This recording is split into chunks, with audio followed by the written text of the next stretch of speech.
NEET परीक्षार प्रश्नपत्र फाঁস বিতর্কে ন্যাশনাল টেস্টিং এজেন্সি চাপে কেন্দ্রীয় সরকার এবার বিষয়টি নিয়ে সরব হলো সারা অসম ছাত্র সংস্থা। আশু উপদেষ্টা সমুজ্জ্বল ভট্টাচার্য বলেন, ছাত্রছাত্রীদের জীবন নিয়ে ছেলে খেলার অধিকার কারণ নেই। ছাত্ৰীসকলৰ ভৱিষ্যতক লৈ হেতালি খেলা হৈছে। এই কাণ্ডৰ লগত যিসকল জড়িত তেওঁলোকক কঠোৰ দৃষ্টান্তমূলক শাস্তি প্ৰদান কৰিব লাগে, কাৰণ ছাত্ৰ ছাত্ৰীৰ ভৱিষ্যতক লৈ হেতালি খেলা কাৰো অধিকাৰ নাই। গতিকে ছাত্ৰ ছাত্ৰীৰ ভৱিষ্যতক লৈ যিসকলে হেতালি খেলিছে তেওঁলোকৰ ওপৰত কঠোৰ দৃষ্টান্তমূলক শাস্তি দিব লাগে। এটা পৰীক্ষা আৰু এই পৰীক্ষাটোৰ কাৰণে ছাত্ৰ ছাত্ৰীসকলে কষ্ট কৰে, পৰীক্ষাৰ কাৰণে প্ৰস্তুতি চলায়, নিজৰ ভৱিষ্যত গঢ়িবৰ কাৰণে সাধনা কৰে, আৰু সেই পবিত্ৰ পৰীক্ষাটো পাতিব নোৱাৰাটো এটা চূড়ান্ত ব্যৰ্থতা, চূড়ান্ত অকৰ্মণ্যতা, তার বাহিরে একো নহয়। আশু সাধারণ সম্পাদক শঙ্করজ্যোতি বড়ুয়া ক্ষোভ প্রকাশ করে বলেন, এনটিএর প্রতি মানুষের আস্থা আর রইল না, সবকিছু শেষ করে দিয়েছে তারা।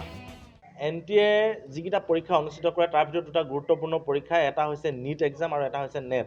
এই দুয়োটা পৰীক্ষা তেখেতসকলে খুব নিয়াৰিকৈ অনুষ্ঠিত কৰি আহিছিল আৰু ছাত্ৰ ছাত্ৰী অভিভাৱক সকলোৰে তেখেতসকলৰ ওপৰত বিশ্বাস আছিল, কাৰণ খুব নিয়াৰিকৈ নিখুঁতভাৱে আৰু এটা আচলতে উচ্চ মানদণ্ড সম্পন্ন এটা পৰীক্ষা তেখেতসকলে অনুষ্ঠিত কৰি আহিছিল। কিন্তু শেহতীয়াকৈ আমি দেখিবলৈ পালোঁ, ধনৰ বিনিময়ত, টকাৰ বিনিময়ত প্ৰশ্নকাকত ফাদিল কৰি বিভিন্ন আচলতে ব্যাগুম বিষয়া, অভিভাৱক, শিক্ষাৰ্থী জড়িত হৈ নিট পৰীক্ষা তেখেতসকলে প্ৰথমে গোটেই বিষয়টো আচলতে প্ৰশ্নকাকত ফাদিল কৰি গ্ৰেছ মাৰ্ক প্ৰদান কৰি বিভিন্ন ধৰণে গোটেই পৰীক্ষাটোৰ আস্থা ভাজন বা পৰীক্ষাটোৰ জৰিয়তে লাখ লাখ ছাত্ৰ ছাত্ৰীক তেখেতসকলে অন্যায় কৰিলে।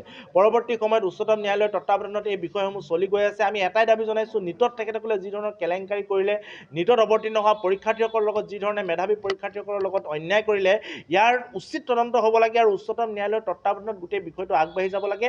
ইয়াৰ লগত জড়িত ৰৌ, বৰালি, পুথি, খলিহনা প্ৰত্যেকগৰাকী ব্যক্তি আচলতে শাস্তি পাব লাগে। বিষয়টি নিয়ে সৰাসৰি কেন্দ্ৰীয় সৰকাৰকে নিশানা কৰেন আশু সভাপতি উৎপল শৰ্মা। ভাৰতবৰ্ষৰ শৈক্ষিক ইতিহাসৰ এটা অন্যতম ক'লা সময় চলি আছে, এটা ক'লা অধ্যায় চলি আছে। ইটোৰ পিছত সিটো পৰীক্ষাত বেমেজালিৰ সৃষ্টি হৈছে। নেশ্যনেল টেষ্টিং এজেঞ্চি এটা খুব বিশ্বাসযোগ্য প্ৰতিষ্ঠান আছিলে, কিন্তু আমাৰ দেশত পৰীক্ষা পে চৰ্চা কৰা এই প্ৰধানমন্ত্ৰীজনৰ কাৰ্যকালত পৰীক্ষাৰ গোপনীয়তা নষ্ট হৈছে আৰু পৰীক্ষাৰ নামত কোটি কোটি টকাৰ কেলেংকাৰী হৈছে। প্ৰথমতে নিটৰ বেলিকা আমি দেখিলোঁ যে কোটি কোটি টকাৰ কেলেংকাৰী, লাখ লাখ ছাত্ৰ ছাত্ৰীৰ জীৱনক লৈ হেতালি খেলা হ'ল। পৰীক্ষাৰ ফলাফল দিয়াৰ পিছত বহু অযোগ্য লোকে কেলেংকাৰীৰ জৰিয়তে তাত উত্তীৰ্ণ হ'ল, আৰু এতিয়া এনেকুৱা এটা পৰিৱেশৰ সৃষ্টি হৈছে যিসকলে স্বচ্ছতাৰে সৈতে ভালদৰে পৰীক্ষা দি উত্তীৰ্ণ হৈছিলে তেওঁলোকেও এতিয়া সংশয়ত ভুগিব লগা হৈছে যে কি হ'ব। গোটেই বিষয়টোতো চৰকাৰে গাপ দিবই বিচাৰিছিলে।